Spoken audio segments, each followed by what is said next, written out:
home, always. But the feminist movement convinced black women that they weren't while they're going to work every day. And why the white woman during this time, most of white women were housewives. It was almost unheard of to see a white woman in the workforce in the 1940s, 50s, and 60s. They weren't in the workforce. They were home raising the next generation of white supremacists.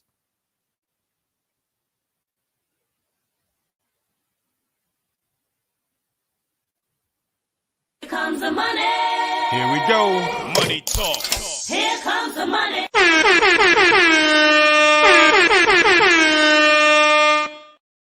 What's up, Meshi Mashan Live is in the building with the $5 super chat. Paging Dr. Umar. Right. I correspond with the brother all week and he didn't come talk to me. I'm not as smart as Dr. Umar. He could have handled me.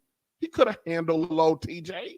I just had some questions about his interview. Dr. Umar, we're still waiting on your comments regarding black women in F&F with Nick Fuentes. Where you at? Where you at, Dr. Umar? Where you at? Uganda somewhere? Where you at, Dr. Umar? Agent Dr. Umar.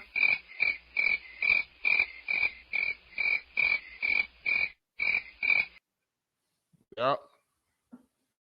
That's where Dr. Umar at. Somewhere with the crickets. Somewhere out with the crickets is Dr. Umar. Let's see what he else got to say. To scapegoat us for problems caused for her by white supremacy.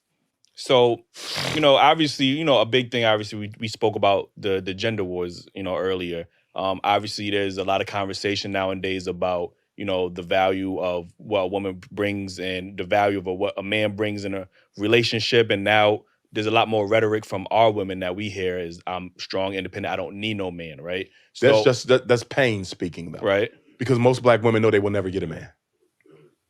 A black woman can have sex whenever she wants. Right. Because she's beautiful. She can have a bed mate, but to have a soul mate, she may never get.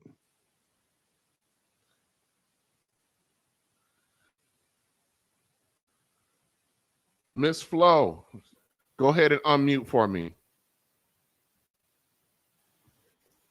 That was a deep statement. I saw you shaking your head. What was you shaking your head at? No, when he said they can probably lay up whenever, but a bedmate, soulmate, two different things. Some of, like he said, some of us will never see it.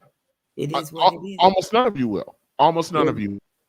And I think the same thing about us as human beings, men too. It's so much talk. When I listen and I pay attention, all this talk is so much blame on women. As if men don't play a part in this whole thing. Men don't realize they start, we finish. If you don't start it, it's nothing to even contribute. I don't even know what you I don't know what you mean, but so you're saying that women don't have women have their parts in it, but what I'm hearing is almost like it's all about what women do wrong and okay, let's talk about what men do wrong.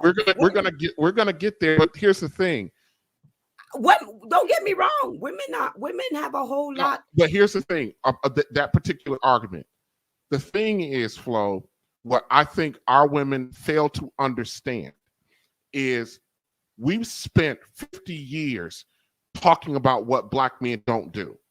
That's why black men have the public image that they got. We got the image of the deadbeat dad. We got the image of being criminals. We got the image of being lazy. We got the image of being abusers. We got that image because for 50 years, that's been the narrative coming from black women, coming from white society, coming from other men. And I don't think I need to bring up the report, but Oprah came out a few weeks ago and had to, I don't know if I would call her and apologize, but to a degree admit that narrative that she helped push was wrong about black men.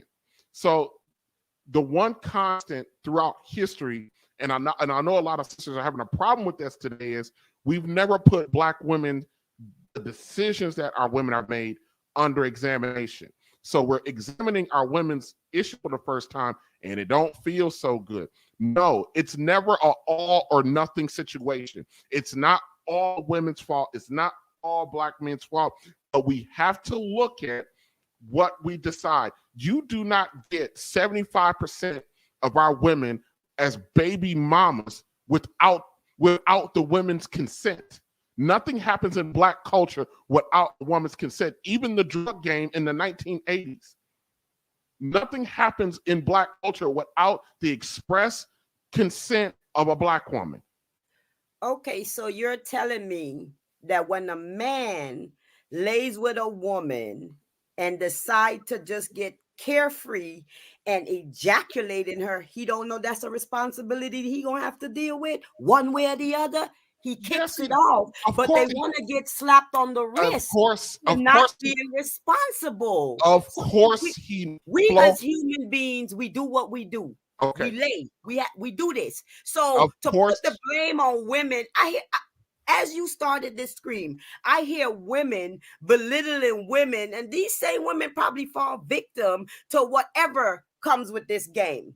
But women are belittling women for the same thing that they fall victim to, as if men don't have no responsibility in it. They lay up, they know they don't want no kids, but they will still be irresponsible and get someone pregnant and think that should just fly without them. They should just go off into the sunset and they should be responsible.